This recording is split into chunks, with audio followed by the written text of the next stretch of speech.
Good morning friends.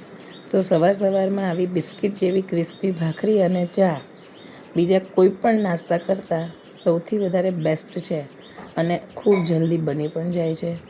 તો ઘઉંનો લોટ લો, ઝીણો જ લીધો છે, તમે જાડો પણ લઈ શકો છો. એમાં થોડો અજમો, મીઠું અને મુઠ્ઠી પડતું મોણ ઉમેરવાનું છે. આ રીતની મુઠ્ઠી પડવી જોઈએ એવું મોણ નાખવાનું છે. ભાખરીને આપણે થોડી ક્રિસ્પી અને બિસ્કિટ જેવી બનાવવાની છે, એટલે તમે થોડું ઓછું મોણ પણ લઈ શકો છો. હવે એને સરસ રીતે મિક્સ કરી અને થોડું પાણી ઉમેરી અને કઠણ લોટ બાંધવાનો છે અને લોટમાંથી સરસ મજાના મોટા લુવા કરવાના છે. તમારે જેવી ભાખરી કરવી હોય, જાડી પાતળી, એ રીતે લુવા કરી શકો, પણ જાડી ભાખરી ખૂબ સરસ લાગે છે. તો હવે આ રીતે એની કિનારીઓ થોડી ફાટશે જ, કારણ કે મોણ વધારે છે એટલે.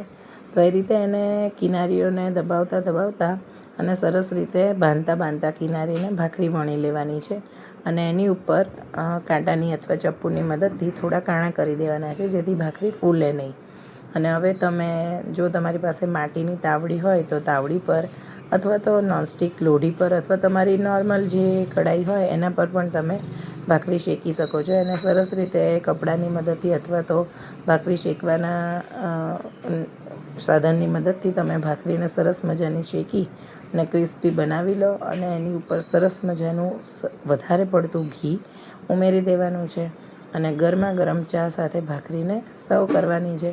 બીજા કોઈ પણ નાસ્તા કરતાં આ નાસ્તો સૌથી બેસ્ટ છે અને તમે ગમે ત્યારે આને ખાઈ શકો છો. તો તમે ચા સાથે જરૂર બનાવો અને મારી ચેનલને લાઈક, શેર અને સબસ્ક્રાઈબ કરો. તમે રોજ નાસ્તામાં શું લો છો એ મને જરૂર કહેજો.